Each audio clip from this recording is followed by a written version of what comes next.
শুভ বিজয়া, কালী পুজো তো চলে গেল, তো শুভ কালী পুজো, আর সোমবারে ছটও আসছে, শুভ ছট। তাহলে একটা কথা বলো, দিব্যা সেনকে কজন পছন্দ করো?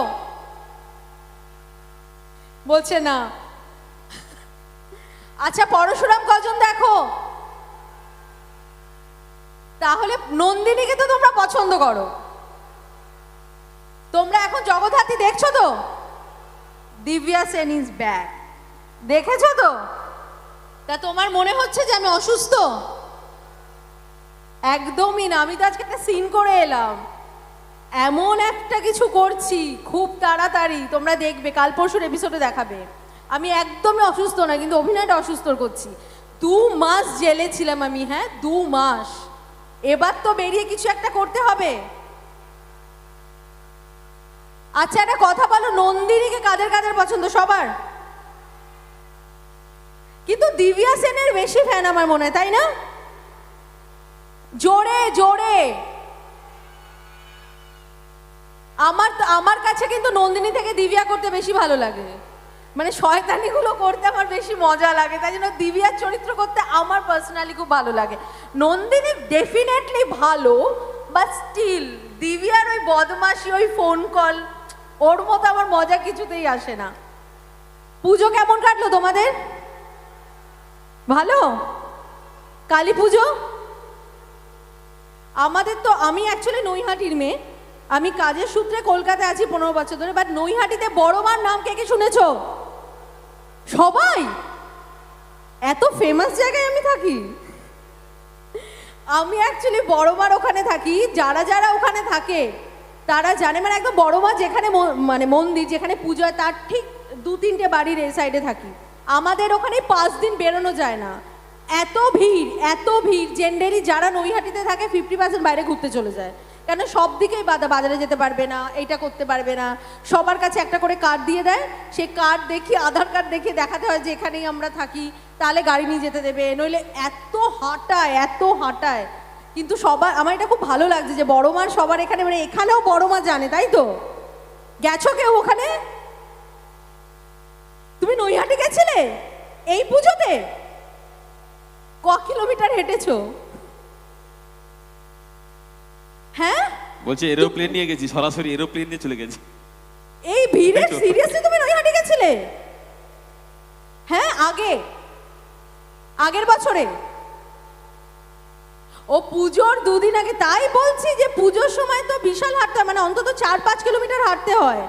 আমি নিজে গেছি, সকাল 4টের মধ্যে ঢুকেছি, মানে 2-3টে বেরিয়েছি আর কি গাড়ি নিয়ে, তাহলে ঢুকতে পারবো, নাহলে ঢুকতে পারবো না, তো ভীষণ ভিড় হয়। তো অবশ্যই, আর এই মুহূর্তে মঞ্চে আমাদের প্রত্যেকের পছন্দের অভিনেত্রী দিব্যা সেন উপস্থিত হয়ে গেছে। তো আর একবার দিব্যা সেনের জন্য সবাই মিলে জোরে চিৎকারটা চাইবো। আসলে ম্যাম, আপনাকে দেখার জন্য, আপনাকে পছন্দ করে বলে এত এত মাঠটা অনেক বড়, তবু একটা উপচে পড়া ভিড় আজকের এই মাঠে আমরা দেখতে পেয়েছি, আজকের এই মা কালী সংঘের অনুষ্ঠান প্রাঙ্গণে। Thank you so much. But ওরা দিব্যাকে খুব একটা পছন্দ করে না। যাই হোক, যাকে মানে একজন ব্যক্তি তো নানান রূপেই থাকতে পারে, একজনকে পছন্দ করলেই হলো। তো বেসিক্যালি আমি নন্দিনীর মতো ভালো। আর সব থেকে বড় কথা কি, এই যে দুষ্টুমিগুলো করেন বলেই এই বদমাশিগুলো পছন্দ করে কিন্তু, আর তাই জন্য আজকের এই মাঠ ভরিয়েছে। আপনার সেই দুষ্টুমিগুলো ছোট্ট টুকরো ঝলক আজকের এই মঞ্চে নিশ্চয়ই পাবো আমরা। একদম একদম একদম। আমি সুন্দর সুন্দর ডায়লগ দেবো তোমাদের। আচ্ছা, তোমরা কে ইন্টারেস্ট বলো তো, নন্দিনীর ডায়লগ শুনতে না দিব্যা সেনের ডায়লগ শুনতে? আমি দিব্যা বলবো, হাত তুলবে, হ্যাঁ, আর নন্দিনী বললে দিব্যা, নন্দিনী। আমার মনে হচ্ছে সমান সমানই। ঠিক আছে, আমি নন্দিনীরও বলবো, দিব্যারও বলবো, অর্থাৎ সব রকম রূপেই আপনাকে দেখতে চাইছে। তো আপনি প্রথমে, আমরা যে মাকে বিজয়ায়, আমরা মাকে বিদায় জানিয়েছি, তবে মা বিদায় জানানোর সঙ্গে সঙ্গে আবার মা রূপে কিন্তু আমাদের মা কালী আমাদের সঙ্গে আছেন। আবার আমরা মা কালীকে বিদায় জানিয়েছি, আবার সামনে জগদ্ধাত্রী আছেন, অর্থাৎ মা আমাদের সঙ্গে সবসময় থাকছে, সময় আছে। তো অবশ্যই আপনাকেও সেই বিজয়ের অনেক অনেক শুভেচ্ছা আমাদের অডিয়েন্সের পক্ষ থেকে, আর শুভ দীপাবলির অনেক অনেক শুভেচ্ছা, অভিনন্দন। তৎসঙ্গে আমরা গতকাল একটা সুন্দর মুহূর্ত কাটিয়ে এসেছি, সেটা হচ্ছে ভাতৃ দ্বিতীয়া, অর্থাৎ ভাইয়ের সঙ্গে ভাই বোনের যে একটা অটুট সম্পর্ক চিরকাল অটুট থাকুক, সেটাকে আবার নতুনভাবে জাগিয়ে তোলার জন্য আমাদের 12 মাসে 13 পার্বণের মধ্যে একটা পার্বণ হচ্ছে আমরা সেই ভাইফোঁটা, সেটা আমরা উদযাপন করে এসেছি। তো ভাই, নিশ্চয়ই সবাই ভাইফোঁটা খুব মজা করেছো। আমিও মানে আমাদের এই ভাইফোঁটার দিনেই আর কি আমাদের সব বোনেরা যারা বাইরে থাকে তারা বাড়িতে আসে, মানে ওই দিন একদম মানে ওই দিনের জন্য ওয়েট করি। ওকে চলো, তো আমরা যেহেতু আপনাকে সঙ্গে পেয়েছি তাই মা কালী সংঘের পক্ষ থেকে আপনাকে একটা সুন্দর বরণের অনুষ্ঠানের মধ্যে দিয়ে আমরা আত্মীয়তার বন্ধনে আবদ্ধ Thank করব। you. তো তার জন্য মঞ্চে আহ্বান করব, মঞ্চে প্লিজ ওয়েলকাম আমাদের মা কালী সংঘের পক্ষ থেকে আমাদের ছোট্ট বোন, আমাদের স্নেহধন্যা বোন, আপনাকে সুন্দর ফুলের তোড়া, ব্যাস এবং উত্তরীয় দিয়ে বরণ করে নেবেন। অক্ষরা, সত্যি অসাধারণ একটা অনবদ্য একটা সুন্দর নাম অক্ষরা, একটা সুন্দর পুষ্প শোভায় শোভিত করে নিচ্ছে আমাদের দিব্যা সেনকে। আপনারা করতালি দিয়ে একটু অভিনন্দন জানান। Thank you. আর সঙ্গে সঙ্গে উত্তরীয় দিয়ে আমাদের অক্ষরা দিব্যা সেনকে উত্তরীয় দিয়ে শ্রদ্ধা এবং সম্মাননা জ্ঞাপন করছে, বরণ করে নিচ্ছে। আপনাদের হাতের তালিটাও আমাদের সঙ্গে চাই। তো চলুন আমরা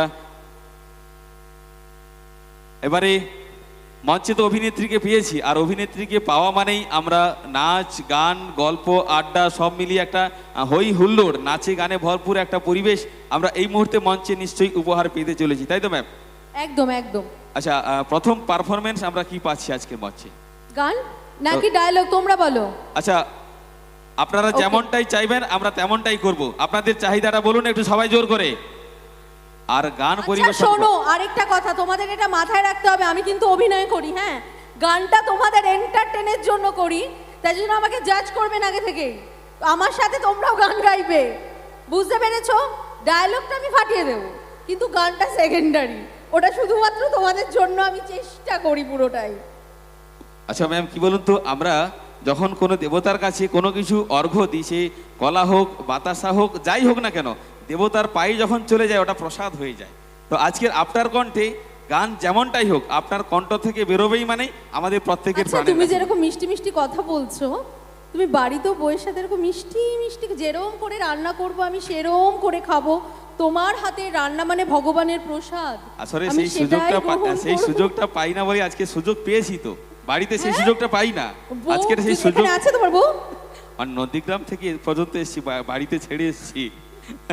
তো চলুন আমরা অনেক কিছু দেখবো। আর যেহেতু প্রথমে একটা গান হবে, আর গানের জন্য আমাদের সপ্তসুরের মেলবন্ধন ঘটাচ্ছি আমাদের আজকের জনপ্রিয় ব্যান্ড কলকাতা রকার্স। আমাদের প্রিয় মিউজিশিয়ানস বন্ধুদেরকে আরেকবার মঞ্চে চাইবো আমাদের সঙ্গীত শিল্পীর সঙ্গে সঙ্গত করবেন। তবে ম্যাম আর একটা জিনিস একটু খেয়াল করুন আমাদের। আচ্ছা, সামনের লাইটটা যদি দাদা একটু বন্ধ করেন, একটা ভালো জিনিস আমরা ম্যামকে দেখাবো। এই মাঠের একটা ঐতিহ্য আছে, এই মাঠের একটা গরিমা আছে, যেটা আমরা প্লিজ সামনের লাইটটা যদি একটু অফ করেন দাদা, সামনের লাইট যিনি নিয়ন্ত্রণ করছেন দাদা একটু সামনের লাইট অফ করবেন, তাহলে একটা সুন্দর জিনিস আপনাকে দেখাই।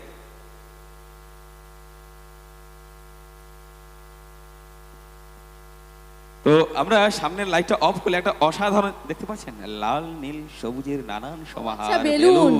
এটা কিন্তু এই মাঠের গরিমা, এই মাঠের একটা ঐতিহ্য। আচ্ছা, এটা মানে এটা থাকে একদম প্রত্যেক বছর থাকে। ও, আর এভাবেই আমাদের সত্যি ধরে রয়েছে নাকি এটা কি মানে সবাই ধরে রয়েছে, সবাই ধরে রয়েছে। আর এত সুন্দর আমাদের কমিটির দাদা ভাইরা ব্যারিকেড করে দিয়েছে, তো কেউ ছুটে এসে তো আর অভিবাদন জানাতে পারছে না, তো তারা দূর থেকে এভাবেই আপনাদেরকে স্বাগত জানাচ্ছে। এত সুন্দর বেলুন উড়িয়ে, এত সুন্দর বেলুনের সমাহারের মধ্য দিয়ে আপনাদেরকে, আপনাদের মতো শিল্পীদেরকে এরা এভাবেই স্বাগত জানায়। এটা এলাকার মানুষের একটা ঐতিহ্য, এলাকার মানুষের একটা গরিমা।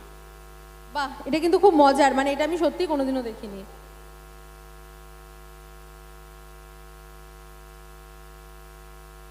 চলুন আমরা একটা সুন্দর পরিবেশ আমরা পেয়েছি। আর এই মুহূর্তে আমাদের মঞ্চে কলকাতা রকার্স সেই জনপ্রিয় ব্যান্ড এই মুহূর্তে মঞ্চে রয়েছে, আর আমরা রয়েছি মা কালী সংঘের এত সুন্দর আন্তরিক আয়োজন, এত সুন্দর বর্ণাঢ্য আয়োজন, যেখানে আমরা আজকের এই মঞ্চে পেয়ে গেছি আমাদের প্রিয় অভিনেত্রী দিব্যা সেন। তো